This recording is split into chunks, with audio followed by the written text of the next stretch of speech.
Ahoy! Welcome to Season 3, Episode 8 of Bottom of the Stream. Welcome. I'm Nick. I'm Adam. How are you, Nick? I am pretty good. Yeah? Yes. Having fun times? We are all trying our best.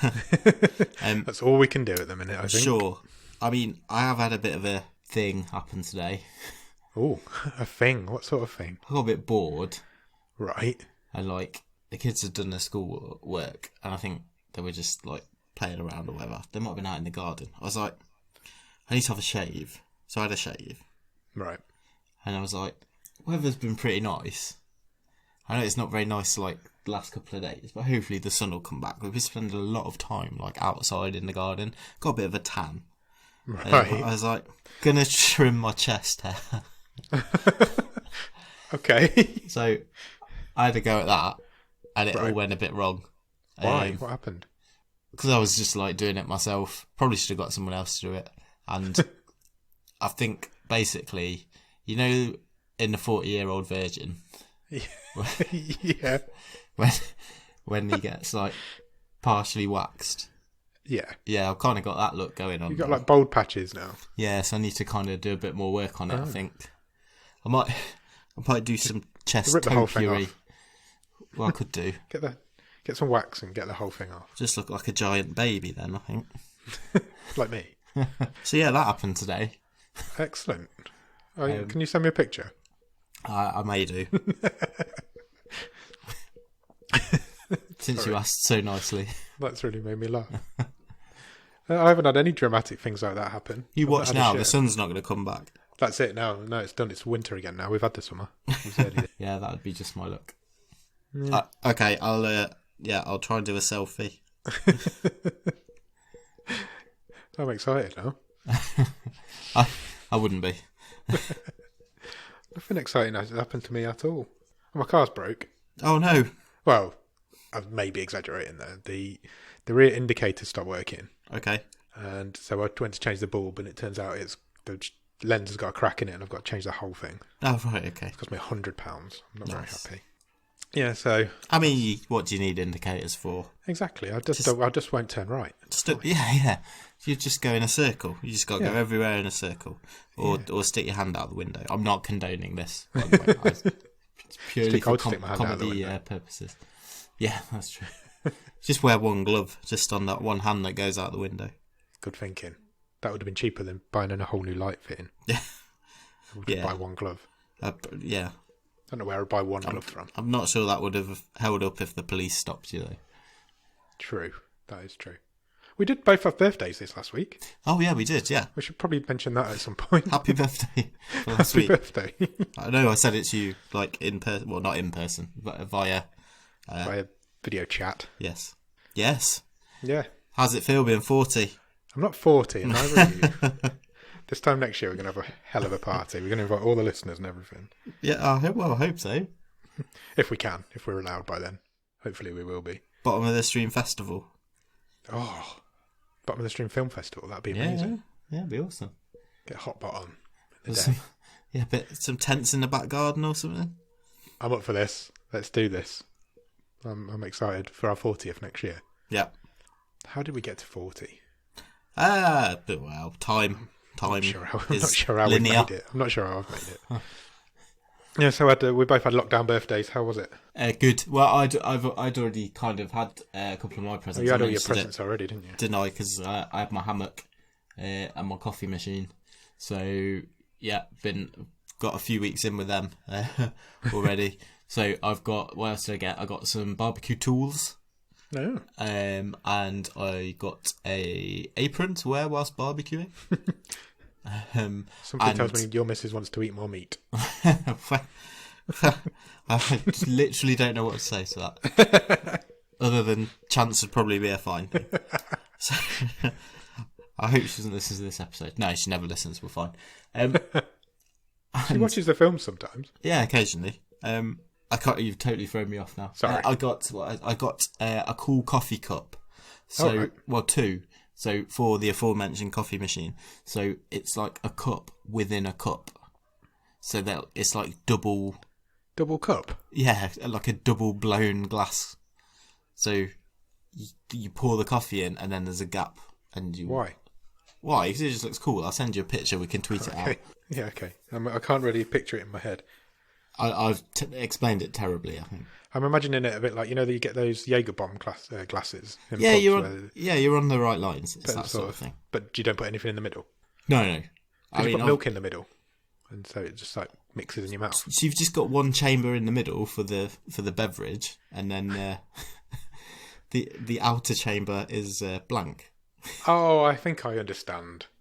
Yeah, I think I've got... Oh, you've sent me a photo. Yeah. Live tweetage. Oh, no, that looks cool. I get it now. Yeah, cool. It's classic. I'll put that on the Instagram because you didn't really explain it very well. No, I didn't. Cool. Didn't paint a picture with my words. What about you? I didn't really get anything, to be fair. I just got money and vouchers. What are you going to spend them on? Nobody can go shopping, so I don't know. I've been debating whether to buy a beanbag chair, proper like beanbag chair for the lounge. Sure. So if I'm like take my PlayStation down there or whatever, but I don't know if I'd use it down there enough. And then I thought about buying a record player. Oh, because everybody's quite cool with vinyl at the minute, but vinyl's really expensive. It is. So I don't know. I'm just going to think about it and consider your options. Consider my options, indeed.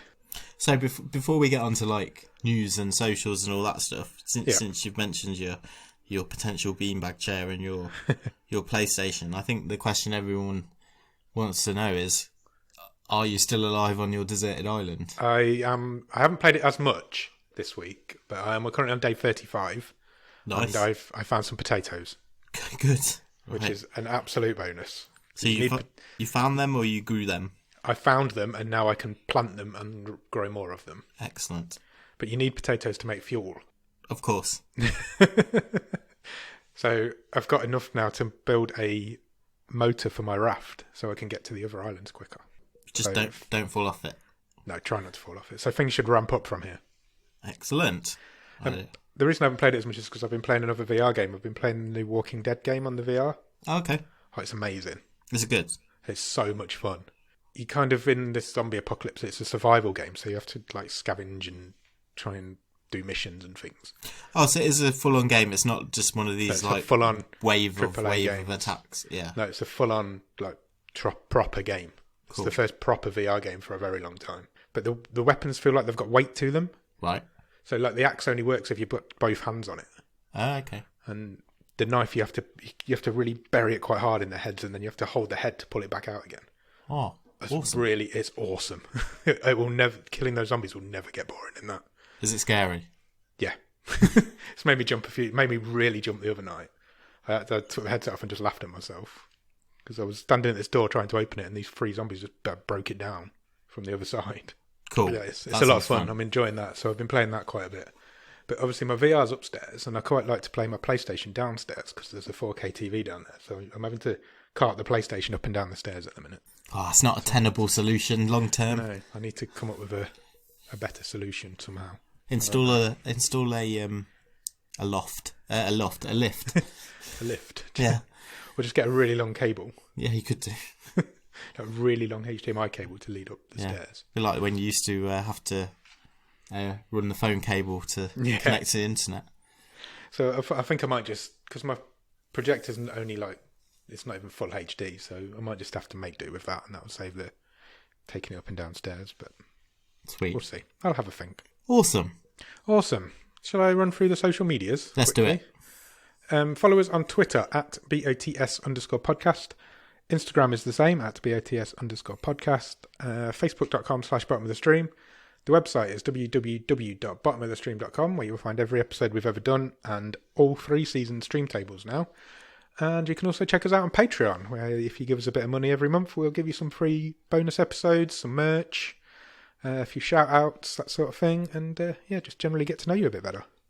Yeah, if you can't do that, then leave us a review, please, on Podchaser or on Apple Podcasts, because that really helps put us up the algorithm and in front of more people's eyes and ears. Exactly. I thought we did really well there. That sounded like the most professional one we've done in ages. Well, you did everyone break up gets on me lucky on Skype. sometimes. You did break up on me on Skype on a little bit, but I figure your recording will be fine. So, what do we do now? Netflix news. Let's do that. I've got 3 pieces of Netflix news, and I believe you've got a piece this week. I do have a piece. A piece. Yeah. First one, Netflix today announced the release date for the final season of 13 Reasons Why. Why? Because they want to. Have you ever seen? Do you watch 13 Reasons Why? I've never seen it. No, I think it is on my Netflix list, but we've never watched it yet. It's one of Netflix's biggest shows, and it's coming to an end. It's very controversial. It's probably their most controversial show. They get a lot of complaints about it. They even edited one of the episodes because they had so many complaints. So I think that's possibly why they've gone final season with it. Is it not one of those shows that had a really good idea for one season and they've dragged it out a bit? That's kind of the perception I have of it from not having ever seen its point of view. But it's possibly the best example of that because the next season isn't that bad. Right. The first season's really good, and then it's not as good. It never got as good again, but it's not bad. It's got a bottom of the stream alum in there as well. Sure. What's his name from first episode we ever did? Dylan Minnette? Yeah. Yeah, he's the main character in it. So that's coming on the 5th of June. So quite soon. Not too long to wait for that. Sooner than that, in fact, available now is the Kimmy Schmidt Interactive Special. I did see that. Just it had popped up. I'm quite excited. Yeah, me too. I've not had a chance to have a go at it yet. It came out today as we record. But obviously it will have been out a few days by the time this episode comes out. But definitely, I'm really looking forward to having a go on that. Maybe we should do like a bonus episode on it. I would be up for that, definitely. Do you reckon? We'll try and come up with a way to do a bonus episode on it. Yeah, we'll have a think about it because obviously we may make different choices. So yeah, exactly. And we can compare what we did. We could do something like that. That sounds good. Yeah. We've talked about Kimmy Schmidt quite a lot, so I think we're justified in that. We'll do whatever we want. Yeah, of course we can. It's our show. Final piece of news is the Snowpiercer TV series. Yeah. Have you heard about this? Yes. Coming very soon, May the 25th. Great movie. Great movie. Yeah, really, really good movie. And they've turned it into a TV series. And there are 10 episodes in the first season. But they are coming out weekly. Yeah. So, interestingly, do you think this is is this because it's coming from network TV? Possibly. Or is this a change in tack from Netflix? I'm not sure, to be honest. To keep a bit of contact back? It's more than likely because it's coming from a network show. But it may be a tactic to keep some content fresh. I don't know. I think IMDb might have the episode lineup wrong. Why? But they've got the first episode coming on the 25th of May, the second episode on the 1st of June, and the third episode on the 31st of May. Right, okay. We get an episode 2 before we get episode 3 before we get episode 2, according to that. Yeah, I'm looking forward to it. It looks really good. I'm excited for it. It's got Jennifer Connelly in it. I mean, it's a great concept. I mean, you could argue, why do you need a TV series of it? But yeah, I'm willing to give it a go. But if it gets the film into more people's eyes, then the film's really good. It's by the guy who made Parasite, isn't it? It is, yeah. Guy who won the Oscar last year. Yeah. Don't know his name. Boon Jong-ho? Is that right? Jong-ho. Yeah, well done. Thanks. I'm impressed. Finally, for me anyway, this week is... No, that is finally for me. I'm done. I've only got 3 pieces and that's all 3 of them. So I think you've got something you want to mention. I have one because I just spotted it literally before we started talking. And it does concern another bottom of the stream alum. Oh, okay. And someone who seems to work so hard. I'm pretty sure he never sleeps. And that is Mike Flanagan. Oh, yeah. So he directed Hush, which was top of our stream table last season. He has created and directed Haunting of Hill House, which is a Netflix show, and Haunting of Bly Manor, which is coming quite soon. Yeah, that is coming soon. He directed Doctor Sleep, which was out in the cinemas end of last year. Yep, and cinemas. Do you remember cinemas? Yeah. I really miss the cinema. And he is now taking on for Netflix an adaptation of another book, not a Stephen King book, called The Midnight Club. Oh, right. And it's a young adult book, and it's basically a load of teenagers sitting around telling scary stories. So there's a lot of ways you could go with that, I'm sure. Different story every week, kind of. Sure, yeah. Different actors every week, or potentially. That's exciting. So yeah, he's been commissioned to do that for Netflix. I mean, I don't know how. Not at the minute. Because he's also doing Midnight Mass, which we've talked about before, which is coming at some point this year, maybe. He's just signed on to do an adaptation of Revival as well, which is another Stephen King story. I read that in the week, so he's going to be a very busy boy. Yeah. Revival's a really good book. So I've read that one. That'd be an interesting Interesting story. Cool. Have you been watching anything good at the top of the stream this week? Yeah, a couple of things. I'm still watching The Last Dance. So is that still going? Yeah. I just mention it every week because it's so good. And in fact, I'm enjoying it so much, I've now started to ration it. So, because 2 episodes come out every week and I've only watched 1 this week so far, I'm just saving. So it's like a really old man thing. I'm saving them for when I'm like, when you're really I'm not gonna be interrupted, and that's good. I can sit down and enjoy it. But no, it is really good. Yeah, I just watched episode 7 yesterday or the day before, which was all to do with the murder of Michael Jordan's father. So yeah, it was really interesting. I didn't even know his father was murdered. Yeah, and then I've watched Dead to Me. Oh, have you watched it? Season 2? Yeah. Oh, that's next on my list. Yeah. Is it good? It's fine. I mean, it's Typical not second season.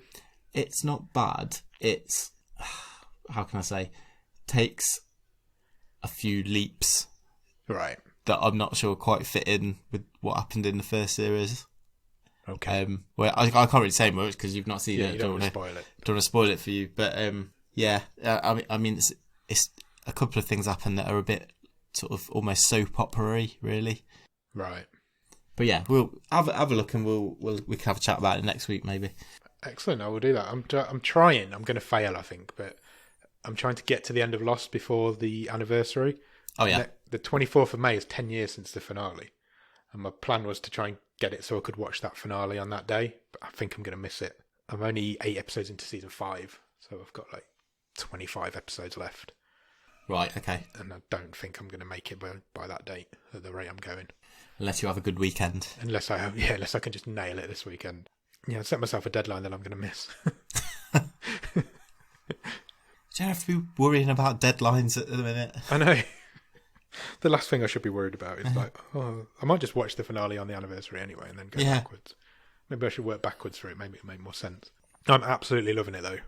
Good. It's so good. So good. I'd say the quality of the writing has possibly dipped in season 5 slightly. It's not as... The dialogue isn't as strong, for definite. Some really janky lines in there. Other than that, it's brilliant. The story's incredible. I've never been back and watched any of it since you need since it finished. Get on it. Maybe. I don't know when I'd do that. Other than that, I did finish Hollywood. I mentioned Hollywood briefly last week. Yeah. Really enjoyed it. I thought all 7 episodes were really good, and the overall story is amazing. Ryan Murphy gets a little bit of stick for his show sometimes, that they're all style and no substance. But I think he might have conquered it on this one. Cool. Yeah, we've not quite finished it yet, but yeah, I've enjoyed what I've seen. It's really good. It just twists when it needs to, and it just tells the story when it doesn't, and it's really good. I really enjoyed it. He's hinted at a second season as well, which is exciting. Good. But he tends to change all the cast in his shows, doesn't he? So whether he'll do that or not, I don't know.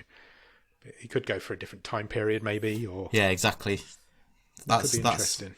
The sort of thing that's in his wheelhouse, isn't it? There's plenty of stories to tell about old school Hollywood, I'm sure. Sure. Right, I think that's it. Awesome. Got anything else? No, that's it for me. Should we move on to talk about this film then? Yeah, let's do it.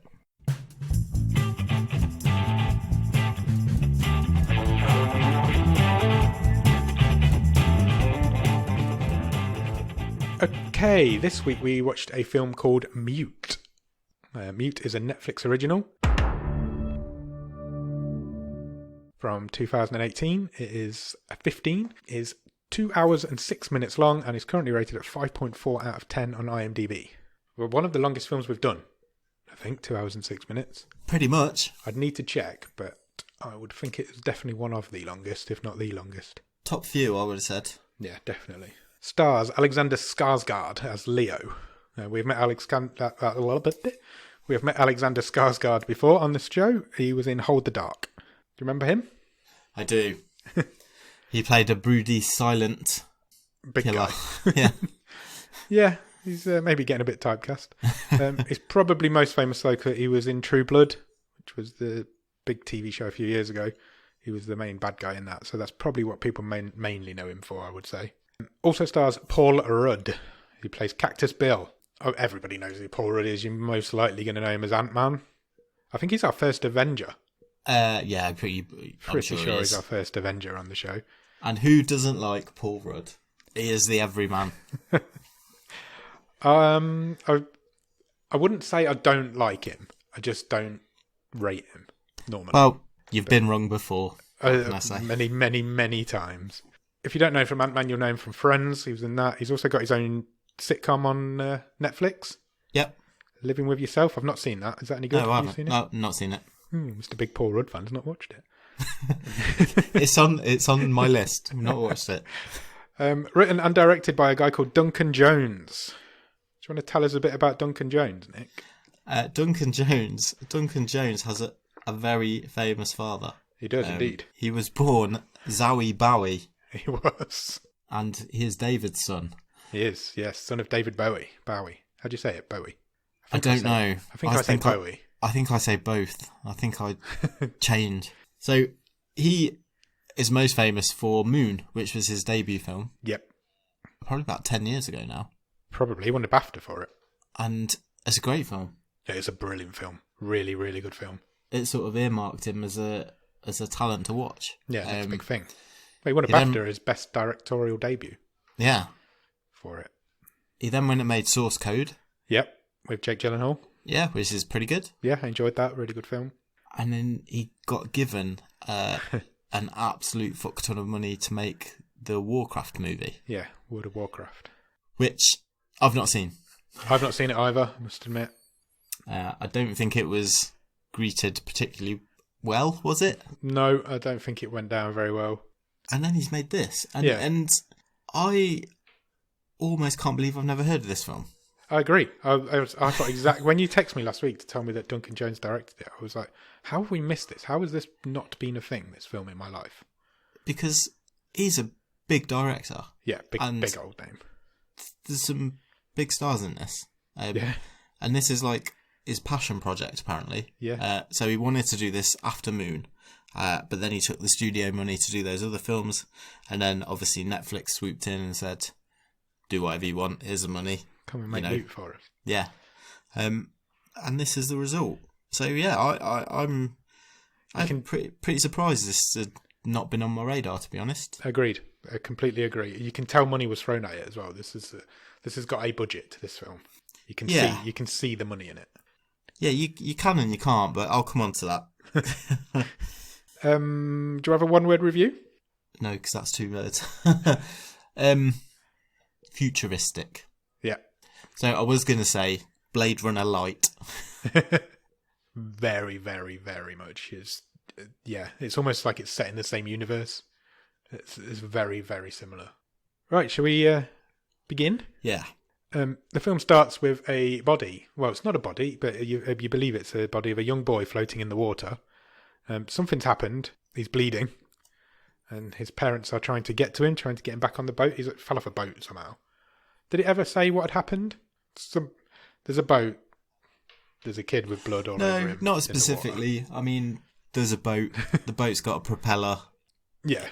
His neck's got chopped up. Cut to in the hospital. There's a boating accident. That's what's happening. Doctors tell his parent or his mother that he's going to need surgery or he will never talk again. Yeah. And the doctor's like, yeah, it's bad, but we can sort this out. We can fix it. If we don't fix it, he'll never talk. His mother refuses. She's like, no, we're not operating on him. Are they Amish? They are Amish. Yeah. And she says that God will heal him. Yes. Cut to title card. Well, the title card kind of is in the same room as them, which I thought was quite clever. It's on like a doctor's pad, isn't it? Yeah. Just comes up mute, and then it comes up on the screen 30 years later. So this film is set 30 years later than that.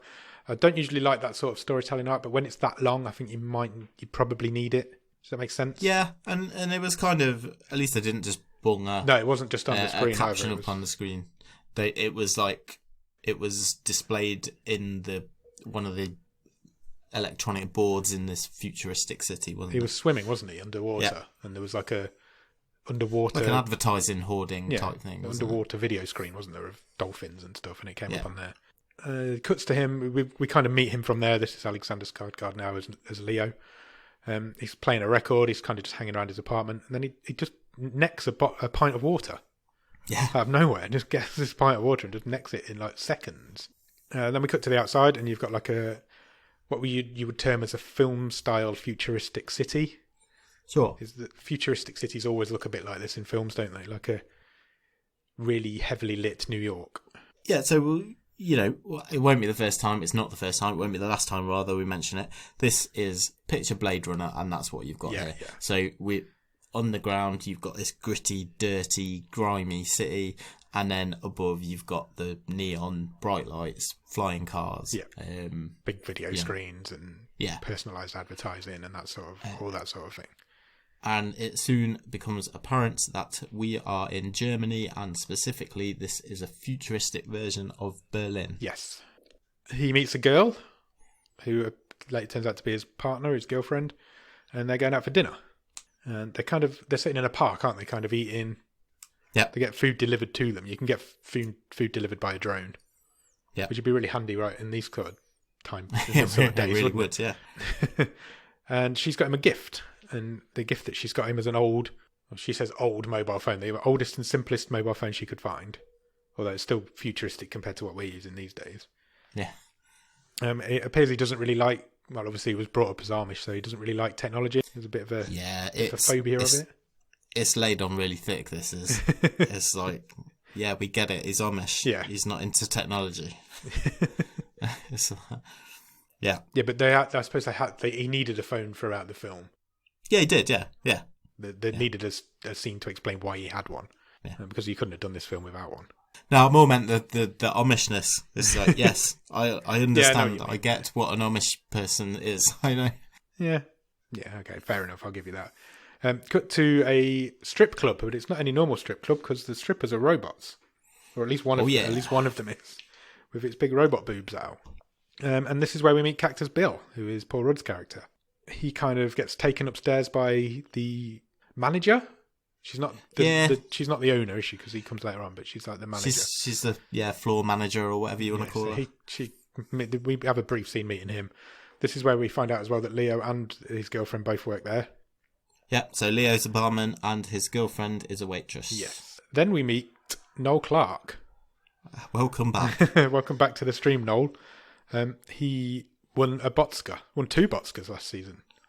Yes. For worst actor and worst performance by an actor and worst film. Yeah. The anomaly. Yeah, he is terrible in that film. Oh, it's a terrible film. But in this film, he's playing like a sleazy customer of the strip club. Everyone's sleazy in this film, but yeah, he's very true. He's an obnoxious patron of the club, isn't he? And he hits on what's this lady's name? Nadira. Yeah. He hits on her a little bit, and Leo ends up losing his cool and carries him off into the toilets, doesn't he? Yeah. And Leo steals some money off him just as he's about to beat him up, but she manages to talk him down. Because she follows them in as well, and she manages to calm him down, talk him down a little bit, and he ends up in the boss's office. He gets a bit of a slap on the wrist, doesn't he?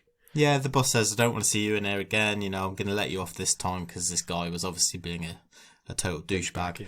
But can't have you roughing up the customers." Yeah.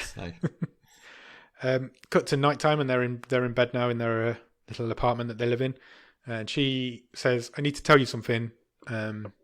We need to talk about something." And he doesn't speak. I don't think we've mentioned that. But since the accident, he obviously can't speak. He doesn't speak. He's a mute, hence the name of the film. He writes on his pad that if you're not leaving, nothing else is important. So as long as you're not leaving me, I don't really care what else you got to say, is basically what he says. Oh, right. Yeah, so he's still not a good listener, even though he can't talk. Very true. Instead, he takes her off to he's got like a workshop / garage area. Yeah. And he takes her off there, and he's been carving some wood. Yeah, he respects wood. He does. He loves a woody. He's been carving a bed. Yeah, he's making them a bed, like a proper old-fashioned wooden carved bed. And she loves it a little bit. She obviously appreciates this, and they have a bit of a kiss. But when he wakes up the next morning, she's not there anymore. She's gone. She's just disappeared. And then we cut back to Paul Rudd, who is his character's name's Cactus Bill, which is never explained. And he lives. It's just a cool name. It is a cool name. I'm not denying it at all. It's a great name. He lives in an old farmhouse out of the city. Yeah. And he is currently in the middle of surgery, taking a bullet out of a gangster's leg. Yeah.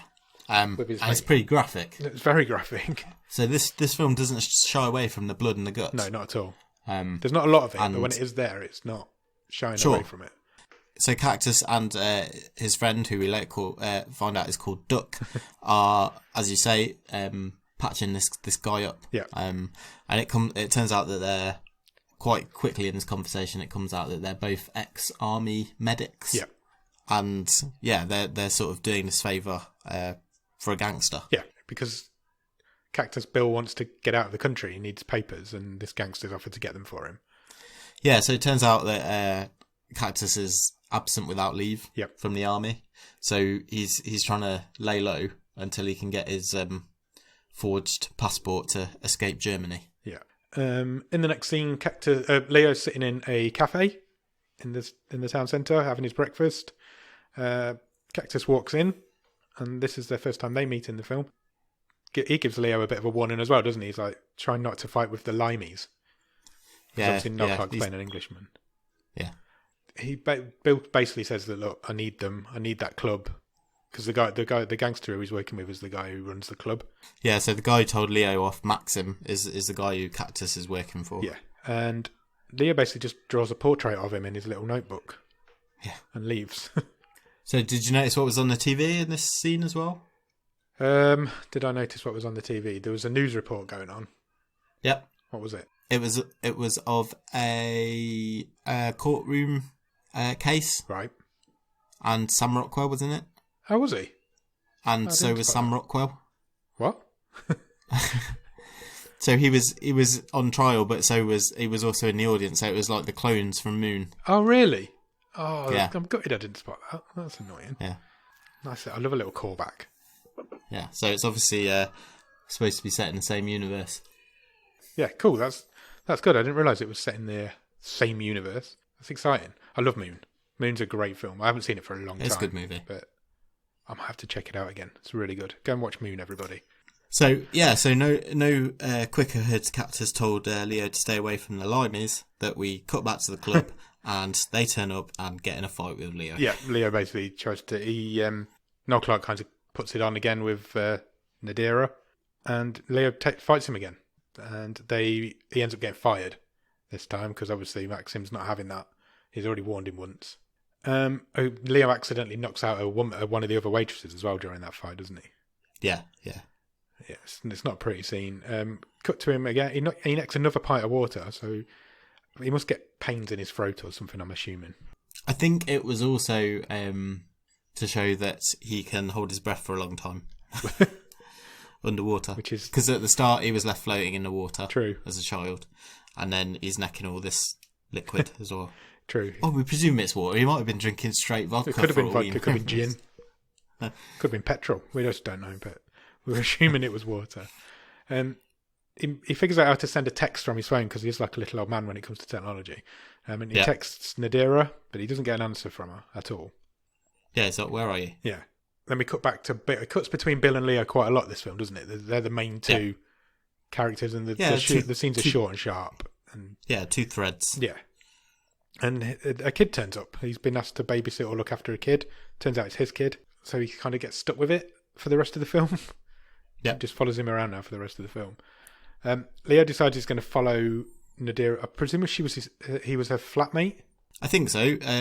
So this guy Luba, who we saw at the club with Nadira earlier, is a friend / flatmate. Yeah, I think they live together. And yeah. Leo decides he's going to follow him. And it turns out he works in like a brothel? Yep. I'm going to say brothel. Leo basically pays for some time with him, doesn't he, without him knowing? Yeah. And they have a bit of a row. They have a bit of a... Because what's this guy's name? Luba. Luba. I mean, he probably had to use quite a lot. I would imagine, in his line of work. He doesn't like Leo at all. He makes no bones about it whatsoever. Even when he was talking to Nadira earlier, he made no bones he's about like, you took my friend away from me. Yeah, he's basically jealous. It's a bit like how I feel about your wife. That's not true. I love your wife. Yeah, and basically they have a bit of a pushy-shovey match, don't they? And Leo eventually gets kicked out of there as well. Yeah. Cut to Leo gets a response from his text message in the next scene. Yeah, and it just says, "Miss me?" Yeah. And it says, "Miss me, I'm in Hackers Hall," which is a really bad name for wherever they are. Yeah. When Leo, so obviously Leo goes there. It turns out Noel Clarke is there. This guy's just like stalking him without even trying. Bad penny. And they have another bit of a kerfuffle with them, don't they? Yeah. And Leo breaks his pencil, which is not a good sign because he can't write anything without his pencil. No, but then he has a bit of a flashback, doesn't he? And he remembers that Nadira ripped a page out of his book earlier. She'd written something and then ripped it out. He does the old charcoal trick, doesn't he, to see what she'd written. Yeah, he rubs it. And, of course, there's an address there. Yeah, so obviously. That's where he goes next. And I'm going to bring up my first big bugbear about this movie. Okay. We're on this sort of wild goose chase trying to find this woman. Yeah. And I couldn't help think of Miracle Mile, which I know is a totally different film. But you remember when he was also on a wild goose chase in that? Yeah. And it just felt like he was going around the same block of the city. Yeah, I know what you mean. Now you've said that, that's a great shout. Because everything did seem to be really close together, didn't it? And really, one of my biggest criticisms of this movie is that it's got, like you said earlier, it's got all this money spent. It's clearly not a cheap film budget-wise. No, not at all. And it looks grimy when it wants to look grimy. It looks futuristic when it needs to, depending on where they are in the city. But I never felt like we really saw the city. Yeah, I would like to have seen a bit more of it. Yeah, I do know what you mean. I didn't feel like this captured that atmosphere. Like Blade Runner is, I know it's a massively high bar, don't get me wrong, but that's like, you almost feel the city as a character, and this just felt like we were passing through, and it was... Yeah. I think that's I didn't buy it. I think that's a fair comment. There's also, when you think about it, not really any need for it to be set in a future city like that. This story can be told anywhere. Yeah. So it makes you wonder why he chose to do that in this sort of environment. You know what I mean? I don't know. Well, he wanted to link it to Moon, I guess, didn't he? Yeah, I guess so. But you're right. You could have had this. The story could be told anywhere. Yeah. Today. Yeah. None of the technology really gets used. No.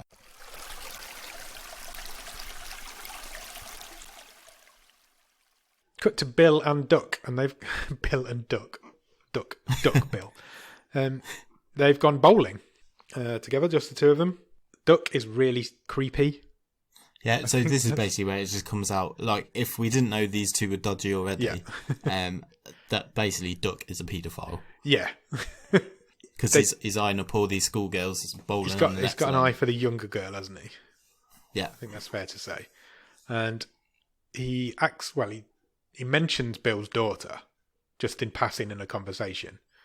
And Bill really takes exception to it. So Bill obviously knows or has some sort of inkling of what this guy's like. Yeah. And he smashes his hand up, doesn't he? I don't think he breaks it, but he kind of damages it. Yeah, he puts a bowling ball on it, doesn't he? He just like crushes it a little bit. Cut away from that, they basically just have a bit of a row, but they're like best mates. They're not going to fall out. Cut back to Leo. He's going to see a guy called Oswald, whose name was written on this piece of paper. Yeah. He's a character. He's a man dressed up as a geisha girl. Yeah. With a couple of sex robots on his bed. Very apt since you've been watching Lost. Yeah, it was Dominic Monaghan. It was nice to see him. He hasn't got a lot of time for Nadira, this Oswald chap. He calls her a thieving whore. Yeah. Which causes Leo to kick off a little bit. And he pushes him down onto the bed where there's a couple of robots going at it. Like, they're like big, clanky, janky old robots as well, aren't they? They really are. Yeah, and you don't see that character again. Nope. It's just a weird little scene out of nowhere. So this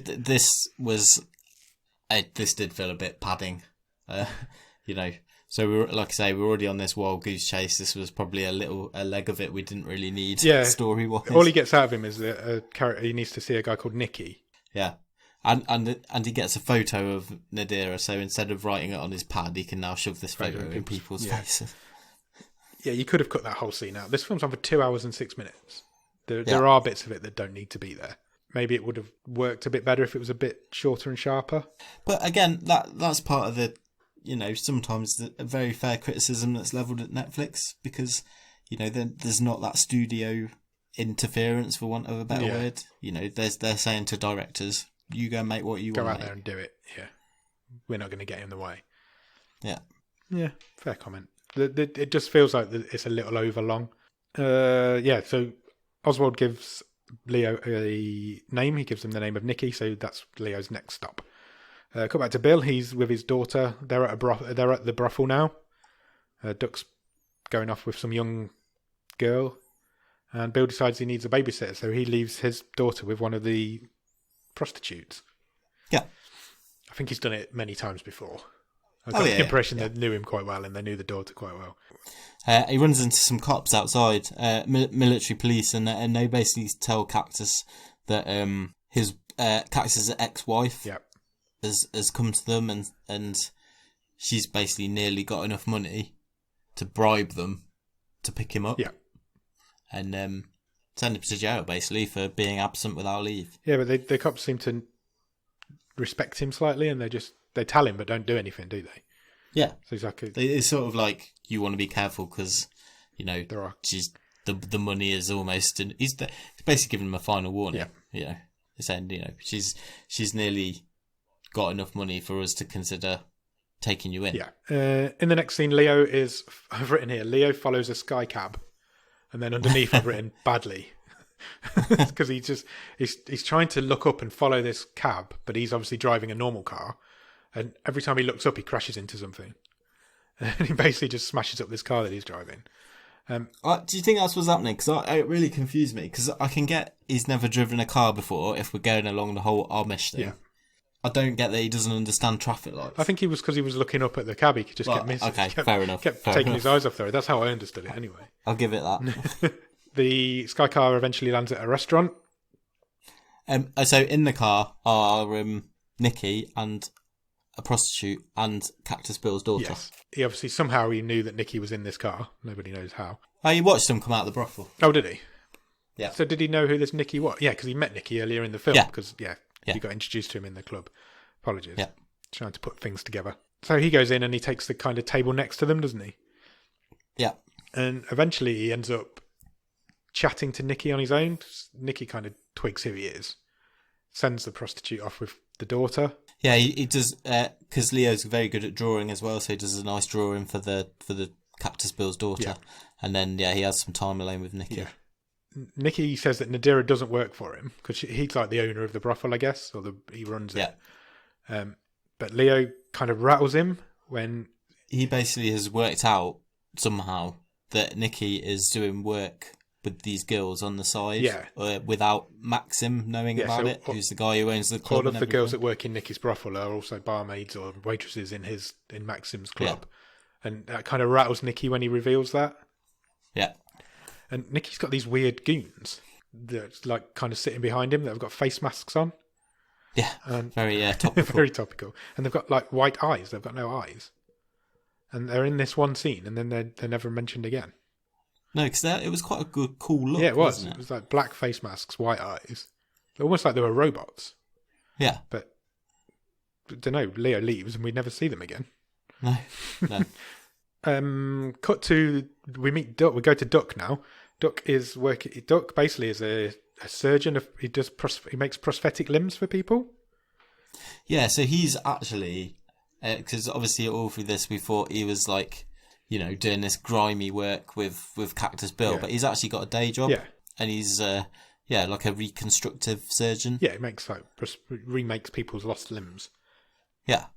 And he's working on this young girl, and he's kind of filming her walking away on a treadmill. Yeah, because he's a massive perv. Yeah, because he's a dirty pervert. Cut to Leo's just decided he's going for a swim now, and he just gets in this pool and just goes under the water and just screams, so nobody can hear him. And then he figures out, because he watches somebody who's ordering food on one of these automatic food ordering machines, and basically it says, would you like the food delivered to here, where you are now, or shall we take it to your apartment, or we can track your phone? So he quickly works out that he can use whichever he wants to find out the address that the phone's registered to, basically, as his next location to go to. That's what he gets. He gets that info from this food delivery. Yeah, he figures if he gives Nadira's phone number to this food delivery machine, he'll get an address, or at least be able to track the food. Yeah. Unfortunately, it's a bit of an issue for him because you have to speak out loud into the machine the phone number. He can't speak, which is an issue when you're trying to order food from a speaking machine. So he just gets a guy, a passerby, to do it, doesn't he? Yeah. Probably the coolest thing, actually, technology-wise in this movie was this passerby, because he was like playing a game. Yeah. But just in the air, because it was implanted into his brain or in front of his eyes or in contact lenses. I don't know. It was like real-life VR. Yeah. I loved it. I was like, yes. Give me more VR. I'd have liked to see more of that. That sort of things thing. like that would have helped build this world a lot better, I think. Yeah. He goes to talk to, what was the friend's guy? Luba. Lubo. Or Luba. I can't remember. I may have written two different things. I think you said Luba to start with. Let's go he with talks that. to him again. Luba thinks that if you can't find her, she's definitely done a runner. Yeah, and he's like, oh, now he doesn't like her because Luba's like, and she took my money, the bitch. Yeah, basically. She ran off with my money. He goes to give Leo a gadget that will help him, but it turns out it's almost like a taser. Yeah. And he gives him this thing and it knocks Leo out completely. And whilst he's knocked out, he has a few visions of Nadira and memories of her. He wakes up in the flat on his own. The Luba's disappeared, and he finds her mum's phone number. On the fridge. Stuck on the fridge. Well, I like this. Stuck on the fridge like you would normally. Yeah, except it's an electronic fridge, and you scroll up the fridge door to find the numbers. And he eventually finds her phone number. And address, I think. And yeah, it does. Maxim has called Cactus. We go back to Cactus Bill now. Maxim's called him and told him he wants to find out what Nikki's been up to. So Maxim's got wind of whatever Nikki's been up to. And also that Leo's been spotted with Nikki. That comes out in this scene as well. Yeah. This is the scene where they're sitting at that bench in the cafe and there's a little old lady sitting next to them. And he just rips it out to this old lady. It really made me laugh. So I don't know what you think of this. I'm going straight in there. I think Paul Rudd's the best thing in this film. And this is the best scene in this film. It's just Cactus Bill being absolutely horrible to this little old lady who sits next to him. It's horrible. And it's really funny. It's really funny. It's really good. And I will agree, Paul Rudd is the best thing in this film. But it's a really, really meaty role. It's a really nice role to play. It's completely different to anything he's ever played before. Sure. I mean, Cactus Bill has got no redeeming features whatsoever. Right. It's really... there's no nuance to these characters, which I think, again, is a criticism, but for the Cactus Bill role, it helps because Paul Rudd can just go all out horrible. Yeah. It really is as well. It really is horrible. And yeah, this is a very good example of that. It's really funny, that scene is. It's really good. It's Duck's face as well, because he can't quite believe what's happening as well, but then he just kind of goes, yeah, fair enough, and just accepts it. It really made me laugh. In the next scene, they've got Nicky. They've captured him, Bill and Duck. Maxim's there as well. Maxim, at this point, agrees to organise the fake ID for Bill and for his daughter. Yeah, it's like, just do this one for me, and I'm nearly done. I'm nearly sorted your papers. Yeah. So they start to torture Nicky. Yeah, they torture Nicky, although they know that he hasn't done anything. I think they mention that at that point, don't they? But they don't. They're like, this guy's nobody. He doesn't know anything. Yeah. But we've got to do what Maxim asks us. So they torture him anyway, and they kind of leave him on the table because in the next scene, Bill goes to Duck's office, to his surgery, wherever he works. Yeah. And he finds a video on the screen, and he is not impressed. Yeah, he basically finds that Duck's installed cameras in the changing rooms. where the kids go in. Duck's filming them. And Bill is not happy. He kind of kicks off, doesn't he? He doesn't... They do have a bit of a fight, but it's never like aggressive between the two of them. He roughs him up. He says, "Look, I don't want you treating any more kids." Yeah, he says no more kids will ever come through this door. Yeah. Basically just warns him off from doing it. If he says, if I ever find out you've done it again, things are going to change. One of my favourite lines of this film is he says that your biggest problem now is that I know, and it's not a secret anymore. Yeah. And he threatens to break every bone in his arms. From his fingernails to his shoulder blades, I think he says. Bill, in the middle of all this, though, Bill gets a phone call from Maxim to say his papers are ready. He's got his papers and he's now free to go. So the mood changes instantly, doesn't it? And they start celebrating, the two of them. Well, yeah, because Bill's obviously happy that he's on his way out, and Duck's happy because Bill's on his way out. Basically, so they go out celebrating. And I've written here, where's Leo gone? Because it's been ages now since we saw him. And then I've put, here he is, underneath. So we cut back to Leo now, and he's gone to visit Nadira's mum. And it comes out at this point that Cactus Bill's kid, Nadira, his daughter, her daughter. So she's the mother of Bill's kid. So, so Cactus Bill is Nadira's ex-husband. Yes. I don't know why I said that in such a complicated way. And then we get a flashback. Yeah. To earlier in the film. And do you want to take us through what has happened? Basically, Bill is the one who's kidnapped Nadira. Yeah, so he drugged both Leo and Nadira. The night where after they've been in the garage after and seen the nice bed. after they've gone and look at the wood carvings. He drugged their tea, waited for them to fall unconscious, and he kidnapped Nadira. Yeah, that's where she's been this whole film. So this whole thing is about a custody battle, basically. Yeah, that's what I mean. This film could have been set in any time period. The story's always the same. He is obviously worried that she's going to shop him into the police, and he wouldn't see his daughter again. Which is why he needs the fake IDs and the passports to get out of the country so he can get away. With her. With the daughter, yeah. He decides that he's going to give Duck his house and also his job as Maxim's surgeon, chief of surgery. So he's back into the present, and he basically says to Duck, you'll earn double the money, you can close your practice, take my role. Stay away from the kids. Go for it. Yeah. I didn't like this bit. No. So it then comes out. I just think this is really forced, completely out of left field. Just as they're walking out from the shopping mall where they've been celebrating, Duck just says, "Oh yeah, I've been messing around with the barman. Yeah. I got his phone number and I've been texting him." Do you know what it reminded me of? You know in Home Alone, where the guy admits that he's the one who's been filling the sinks up with water, and the other guy's like, you're an idiot, and starts bashing him around the head, and he's like, we're the wet bandits. It was reminding me of that, because it's like, he's been doing this just for the fun of it, and there's absolutely no need for it. No. And the other guy's really not happy about it, and it really made me think of Home Alone. I don't know why. Well, and it just came out of nowhere. It did, yeah. It felt really forced. They came across like a pair of bumbling idiots at that point. Yeah. And they haven't done all the way through the film, and they don't do for the rest of it. It was just that one scene made them feel like they were stupid comedy characters. Yeah, it didn't need to be there. I thought it cut them both off at the knees quite a lot, actually. Yeah, I agree. And even if he had been doing that, they didn't need to say that, because we know that that Leo's been getting messages, and then in the next scene, you see Duck send him a message. So we didn't need that scene of him explaining it. You can figure that out for yourself, and it makes it less stupid. Does that make sense? Yeah. So Duck says he's just been doing it to mess with Leo.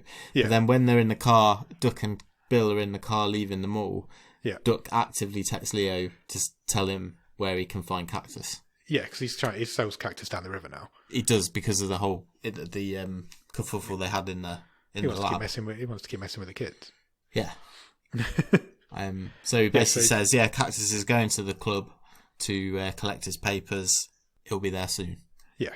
They go to the brothel, don't they? The pair of them, again. Yeah. And Duck goes off with a couple of young girls. And Cactus decides he needs to leave his daughter there again, but he decides at the last minute that he doesn't want to leave his daughter there if Duck's going to stay there. Yeah. Which I think is a fair comment. So he decides he's going to take her with him this time, to wherever because he's going to the club to meet Maxim to get his papers. Yeah. Leo beats him to the club, and he just basically starts smashing shit up. He's got a piece of his bed. Yeah, he's got a bedpost. He's got one of these carved bedposts he's been making. This is quite a new way to get notches on the bedpost, because he's using it as a weapon. So he takes all the goons out. Yeah, smashes the bar up a little bit. He gets to Maxim's office. He takes Maxim out. Yeah. And really conveniently, Maxim has left Cactus Bill's papers on their desk. Yeah. So Leo takes those as well. Yeah. Bill shows up just after all this carnage has happened, and there's still like bodies all over the floor downstairs in the club, and he just kind of walks past it as if it's like an everyday occurrence. Yeah. He goes up to the office and he finds Maxim's like lifeless body on the floor. He's still alive, for now. He tells Bill that Leo is looking for him and that Leo's taken his papers. And he also knows where he lives, because Maxim is such a nice gangster that on the envelope containing the passports and stuff, he'd written Cactus Bill, 10 Cactus Lane, whatever his house is. He had indeed, yeah. So Leo has obviously gone off to Bill's house now. Bill calls Duck. The names are silly. Bill calls Duck to ask him to meet him at his house. Leo gets there first. Leo's gone to the house. Bill follows him not long after. Bill turns up as well. The rest of the film's kind of set in this house now, isn't it? Yeah. Well, for most of it. Leo, when he gets there, finds Nicky is there and he's still strapped to the table. Yeah. He kind of frees him, sends him upstairs. We get another... Bill sends his daughter up to her room. Yeah. You get another bit of a flashback, don't you? Of Nadira's body's in a bag. Or Nadira's in a bag, she's not dead. And he's screaming out not to take his daughter away. You're not doing it. I'm going to kill you if you try, that sort of thing. But it's from her perspective, so we're in the back. You can see Bill through Nadira's eyes. The next thing we see is Nicky falling back down the stairs. So obviously he's in quite a bad way. Bill's pushed him anyway. There's like a locked area in the basement where they are. Yeah. That Leo couldn't get into, and Bill gives him the key and he says, help yourself, go and have a look. And he looks in the freezer, the first place you'd go if you're looking for somebody. She's not in there, but he finds her dead body in a bag at the side of the freezer and is not impressed. No. He picks her up and they have a bit of a fight, and Bill's got this enormous knife. I thought this was quite anticlimactic. The fight between the two of them. It didn't go on for long enough, but I quite liked the fact that Bill had no chance against Leo, and we knew that. Well, yeah, but maybe that's it. Maybe, but Bill's sort of hubris was that he thought he did, didn't he? Yeah, but he did. He obviously there was no doubt in his mind he was going to take this guy down. Leo is an enormous monster of a human. Yeah. Alexander Skarsgard is huge. He's a big old unit. And Paul Rudd's not, to say the least. And he did have all this cocky arrogance about him, but there was no way he was ever going to stand a chance. Oh, no. And the fight didn't go on for long for that very reason. But Bill's got this massive knife, and Leo basically forces it into Bill's own throat. Really slowly. Really slowly. And it's so big it actually comes out the back of his neck. Yeah. And he's like gurgling for ages now. And it's really grim and horrible. It's like spitting up blood, and there's blood pooling in his mouth. And he's like gargling with it. It's horrible. Yeah, so Leo just leaves him. He stabs him in the throat and leaves him. He picks up the body of Nadira and takes her outside. Yeah, he took her out the bag, then took her outside. Yeah. Meanwhile, Duck arrives at the house. Yes. And he finds Bill in the basement dying. Yep. And he basically says, "What do you want me to do? Should we go to hospital?" And Bill sort of gurgles yes, and then Duck just says, "No, we're not doing that. No, we're not doing that." And you completely too many questions. Yeah, we'll never be able to cover it up. We'll never be able to answer the questions. And then he just says, "You should have been nicer to me." This was so dark. This bit is so dark because he says it's horrible. It is. They've got like a monitor on there in the basement on the wall, like a TV, and it's obviously showing the daughter's bedroom because Bill's keeping an eye on her.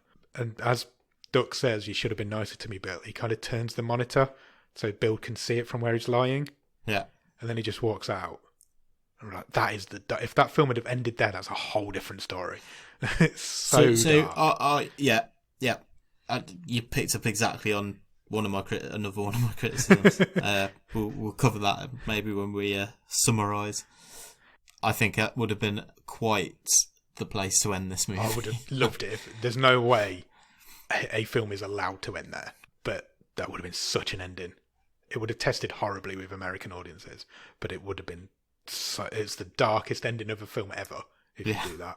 It really is, because Bill kind of is watching the monitor, and you see Duck go up into the room from the monitor from Bill's perspective, and he kind of picks her up, and like holds her, and then Bill just dies, and the last thing he sees is his Duck picking up his daughter. Oh, it's so dark. I was like watching it behind a cushion. I was like, that is so bad. What a horrible way to die. Cut to Leo is outside now, and he's asleep, sitting up against a tree. Yeah. With Nadira in his arms, and Duck comes out and just kicks him in the face and knocks him out. Which was really funny. I was like, oh, he's fell asleep, bless him. Why did he suddenly... I guess he'd like emotionally... I think he was just drained and he was done. Yeah, I think he was just done. He wakes up and he's strapped to Duck's surgery table. Yeah. And Duck's doing surgery on his throat, and he's putting an electric voice box into Leo's throat, which is obviously technology. It's one of those things. And Duck tries to make him apologise for killing Bill, and he doesn't. He still won't speak, even though he now has the ability to speak. Yeah, he won't talk. He won't talk. So Duck puts him in the car with the daughter. They go on a little car journey. The girl shows Leo the picture that he drew earlier on and gave to her. So they're like friends, is basically what we're getting here. They're like bonded. And they stop on this bridge. It's quite a high bridge over a river. And turns out it's where the photo of Nadira was taken. Yeah, it's a place where Bill and Nadira used to go a lot. Yeah, and Duck says he took the photo. So they were obviously like, all three of them were like mates at the time.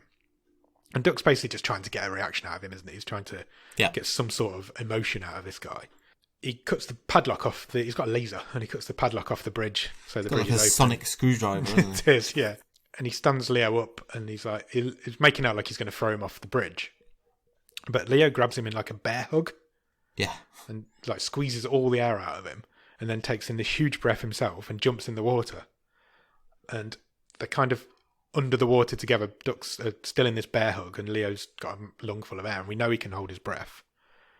And he drowns. Duck drowns. Yeah, Leo just holds him till he drowns, pushes him down. I thought ducks would survive underwater longer than that. Yeah, you would have thought. You'd have thought his feet would have helped him. So Leo lets him go and pushes her down on his head, so he goes up and Duck goes down. The girl is looking over the bridge to find out what's going on, and Leo shouts at her to get back. Yeah, he says, it's dangerous, step back. Step back, and that's the first words he said in this entire film. He plods back up to the bridge covered in water, and he goes to, I will take you to see your grandmother. And that's basically the end, isn't it? They go to a restaurant, have some food, bit more bonding, and he's going to take her to see Nadira's mother. And the film ends. Yeah, it turns out that the girl Josie is wearing a bracelet made up of carvings that Leo had previously done, and like little beads, and he'd been giving them to Nadira. Yeah. So he gives her one last one, and that's the end of the film. That's the end of the film. There's a dedication at the end of the film. Did you catch the dedication? Yeah, it was to Duncan Jones's parents. Yes. It says, in memory of those who became parents, David Jones and Marion Skeen. Marion Skeen was his nanny, not his mother. Oh, okay. Okay, cool. His mother's Angie Bowie. Oh, I see. But he doesn't speak to her. He hasn't spoken to her since he was 13. Because apparently, I was reading up about them, and apparently she took a £750,000 custody settlement. So she gave up custody of him for money. Oh, right, okay. And he hasn't spoken to her since. Right, so that changes things a bit. Well, not changes things. You can see why this was his passion project then. Yeah, 100%. Yeah. So I didn't really. That's really interesting that there's that link to real life. Yeah. And suddenly you can see what this is a sort of analogy for. Yeah, I couldn't completely agree. As soon as I looked it up and found out, he was basically raised by this lady in France because David Bowie was touring constantly for his entire career. He was always on tour. And so this lady basically raised him, and that's why it says to memory of those who became parents. What an absolute sick burn. Yes, for his mother. Both his dad and Marion Skeen died whilst he was making this film. Wow. So that's why he dedicated it to them. I thought that was just an interesting tidbit. Yeah, that is interesting. So overall, what did you think? I'm really mixed on this. I think there's loads of issues with this. Yeah, it's got issues for definite. A lot of which I've talked about. I didn't buy this world that we were in. I didn't really buy into the character of Leo. I don't know if that's a knock on the performance. Did he need to be mute? Yeah, it's the name of the film. That could have just been his surname. I know what you mean. I think it gave an extra dimension to him. Was it one gimmick too many? I thought having said all that, I didn't hate this. I didn't hate it. I actually quite enjoyed it. I thought it was all right. It was half decent for me. I thought Alexander Skarsgard played it quite well because I don't feel like he needed to talk. I thought he could get the emotions over with his face and with his notepad. And I thought he played it quite well. I thought Paul Rudd absolutely stole it. Oh, he was great. I will give you that. He was amazing. And the guy who played Duck, he was really good. This should have been 20 minutes to half an hour less. Yeah, completely. If you cut half an hour off this film, you've got an amazing film. It plods a little bit too much in the middle. Or do more with the time. Yeah, like I say, shows the city a bit more, and flesh out some of these characters. People like Nikki, who was just a total plot device. Yeah. Just follow the White Rabbit type thing. Even Nadira to a we didn't know anything about her, and a couple of times I was thinking, well, why do I need to care about this girl? Yeah. Well, even their relationship was only shown for like 5 minutes at the beginning. Yeah. And I'm like, considering this is a 2 hours and 6 minutes film, it seemed to waste a lot of its time. I agree. I think it would have been much better balanced if she'd have been in it for longer, and then we'd have had less time on this wild goose chase. Make it shorter and sharper. The chase. So I care about her a bit more. Cut out Dominic Monaghan's scene. That didn't need to be there at all. Even the whole Nikki character probably didn't need to be there. Yeah, exactly. That's what I mean. Those two bits in the middle, where you've got Bill torturing them. The paedophile storyline was a bit weird, but the way that final scene ended up, it was just to set up that last bit. It was incredible. If they'd have finished that film there, it was so dark. Yeah, so dark. So I did have a lot of issues with it, but it's nowhere near the worst thing we've seen. No, I really enjoyed it. I didn't, like you say, there are issues with it, but as a film that you can just sit down and watch, it's a real spectacle. I thought it was really good. After I finished watching this yesterday, I did go online and do a bit of reading. Yeah. I don't know if you did much, but this got absolutely ripped to shreds when it came out. No, I didn't notice that. Read some reviews last night.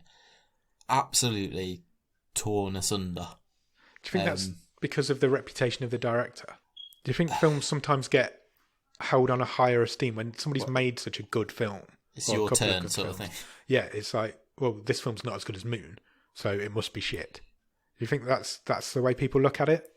Maybe. I think like people didn't like Warcraft, and then just piled on. I think it's really easy to throw at this that it's because when someone says, "Oh, this is my passion project. This is the one I've wanted to do for ages," it's easy to throw at it that it's pretentious and overlong. Yeah. They're valid criticisms to a degree, but I certainly don't agree with some of the vitriol I seem to have seen on it. No, I agree. On some of the reviews that I've read. One said it was one of the worst things on Netflix. No. Now, that's someone who's obviously not seen as much bad stuff as us because... We need to send them the link to our podcast. Yeah. Because I don't think this is great. I think it's got some really memorable bits in it. Paul Rudd's great. We've watched a lot of really bad things it's on Netflix. It's nowhere near the worst thing we've seen. We've not even scratched the surface of really bad things on Netflix. Yeah. No, it's nowhere near. It's not nowhere near the worst thing we've seen this season. Oh, no. And it's worth... I think it's worth a couple of hours of your time. Like you say, if you could have cut half an hour off it, it probably would have been a really good film. It's really... You get the pacing right, it's a really good film. Yeah, that would be my summary. It's got a lot of issues, but, we're grading on a curve, and compared to some of the absolute tripe we've sat through, this is... Look at last week. Compare it to last week's film. Yeah. You could look at Thoroughbreds. It's oodles of time better. Yeah. Loads better. I don't know. Overall, I think I enjoyed it. I thought it was a compelling story. I like that sort of futuristic cityscape that films do sometimes. Like you said, there wasn't enough of that. But I like that idea. Yeah, they didn't make enough of that. No. I think that is a fair criticism. I got something out of it. I certainly didn't hate it. No. Should we move on to the trivia question? Yeah, let's do it. Do you want to go first? Or I've only got one question, so shall I go first? Have you got more than one? Yes. Can I go first then? Just to go for it. Really easy one for me this week. What is the name of the club that Maxim owns?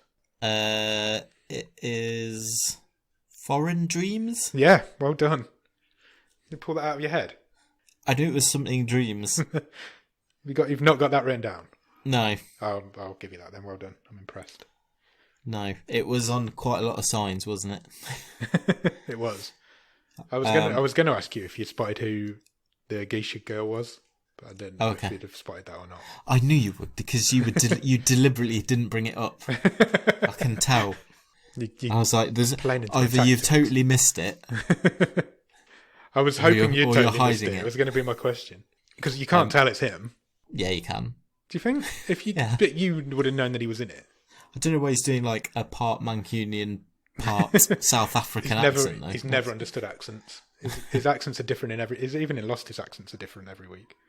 Okay, well done. So what's that, 4-3 to you now? Yeah. Cool. What's your question for? I'm not going to know it because there's so much going on in this film. I'm going to be awful.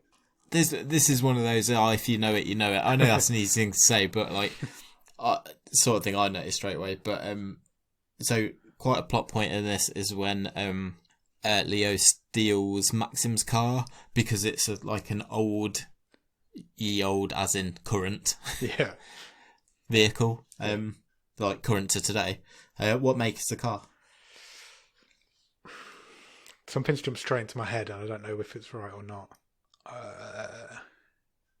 Is it a Rolls Royce? Is that your answer? Yeah. It is not, no. Bastard. We are in Germany, so it's a Mercedes. Okay, no, I wouldn't have got that.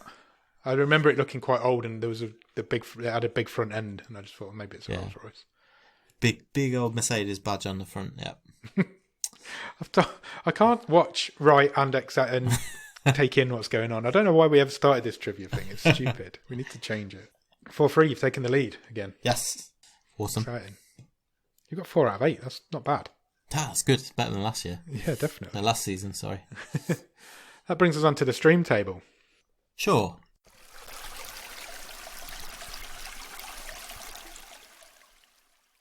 What's your initial thoughts? Do us a quick run through, yeah. To run through from the bottom. Yeah, go bottom to top. Currently in 7th is Deadly Detention. In 6th is last week's film Thoroughbreds. In 5 is Ark. 4 is Take Me.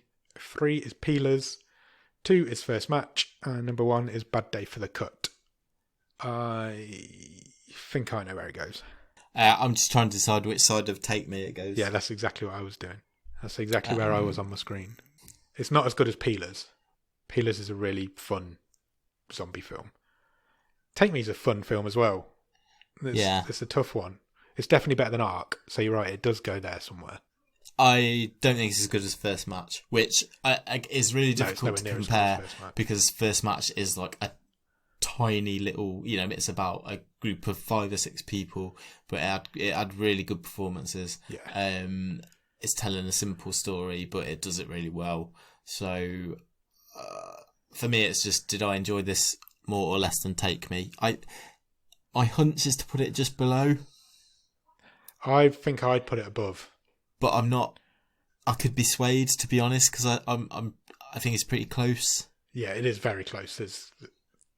I'd be happy with either side of there, but I think it's a slightly better film than Take Me. The story itself is better. Well, it's just certainly, it's a different level ambition-wise, isn't it? There's a nicer look to it. It's a prettier film. The story's better. The performances are probably better.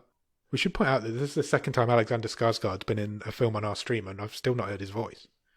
That's true. He doesn't speak in Hold the Dark either. He obviously doesn't get paid per word. Obviously not. He's got the easiest job in Hollywood. Just turn up and make some facial expressions every film, please. I always get him confused with Bill Skarsgård. No, he always reminds me of the guy out of The Killing, the tall American guy, who was in Suicide Squad, and he's in Altered Carbon on Netflix. What's the guy's name? Joel Kinnaman. I found it exactly the same time as you did then as well. Yeah, they've got a similar look, haven't they? Yeah. Anyway, that's completely by the by. But I always he hasn't got the look of his brother, Bill Skarsgård. He's like a small little runt of a man. Pennywise. Are they related to... Who's the guy out of the Marvel... Is he a Skarsgård? Skarsgård? Which one? Yeah. He's in all the Thor films. He's like a scientist. A couple of the Avengers. Yes. Stellan. I think they're his kids. Oh, okay. I think Stellan's the dad, if I remember rightly. Yeah, he's the dad. Oh, okay. Yeah, so Stellan Skarsgård is the dad, and then I think there's 3 sons. Oh, quite the dynasty. If I remember rightly. I think there's Alexander, who this guy is. Bill Skarsgård is Pennywise. I think he's the youngest. And then there's Gustav. I think he's in Vikings. Right, okay. I think he's in Westworld as well, actually, now I mention it. I think there's 3 of them, if I remember rightly. Cool. Anyway, Take Me. No, that sounds wrong. Don't have to ask me once. I think it goes above Take Me. I don't have a problem with that. I think it's a better film overall than Take Me. So are we happy with it going into 4th? Is it 4th? Yeah. Okay, cool. Bad Day for the Cop number 1, First Match number 2, Peelers number 3, and then this film. Yeah. Yeah. 4th. Yeah, That's not bad. I was expecting it to be around there, so that's not bad. Yeah, it's just, we're still early on in the season, so yeah, about a third of the way through. We'll see how it does. I still don't think we've had anything that has blown my socks off yet this season. The number 1 spot's definitely wide open. It could go at any time, for definite. Yeah. This time in our second series, we'd already had a couple of films that were really were there for the whole series. I think it's nothing against the two that are at the top of the minute, but I think I'd be disappointed if they're the best films we watch. Yeah, I'd be gutted. They're both good films, but I don't want them to be the top of the table when we come to the 25th film. But that all depends on the randomizer. So it does indeed. Talking of the randomizer, shall I pick next week's film? Yes, let's do it. What are you hoping to get out of this for next week? What are you looking for? Let's go for we have not had a rom-com. Let's have a rom-com. A rom-com? I don't know if there's many of them even on here now. Okay, are you ready for me to press the button? Yeah. Let's pick a film called Holidays. Okay, cool. Any ideas? Yeah, I do know a bit about this because... do you? Yeah, because I remember adding it to the list way back. Way back when? In fact, we might want to check it's still on there. Yeah, that's a good point. I can't play my new game now of asking you what you think a film's about. No, because I added this one, so I remember looking at it. So it's going to be something a bit different for us, because I believe it's actually an anthology of sorts. So you've got 3 or 4 mini stories in there. Oh, right, okay, that sounds interesting. And I think they're all set around different holidays. So, as in Easter, Halloween, Christmas, etc. Yeah, so that'll be a bit different. Excellent. I've no idea when it's from or who's in it. Holidays is from 2016. Oh, okay. It's another 18. We didn't do any 18s. I think we've done 2 or 3 in a row now. Something for the adults. We've certainly done 2 this season. It says Holidays is an anthology feature film that puts a uniquely dark and original spin on some of the most iconic and beloved holidays of all time by challenging our folklore, traditions and assumptions. That's what I just said. It is basically, yeah. You could write synopsises. Synopsises. How do you say that? What's the plural of synopsis? Synopsis is. Synopsis is. Yeah. So that sounds quite... We've not done anything like that before. So no. It looks like there's 4 films in one. Yeah. It's on for an hour and 45 minutes. Get your notebook ready. Yeah, he's going to need it. We're going to do 4 films in 1 week next week. Challenge. Go out and check out Holidays, and we'll come back next week, and we'll talk to you about 4 films. Sure will. Cheers. Bye.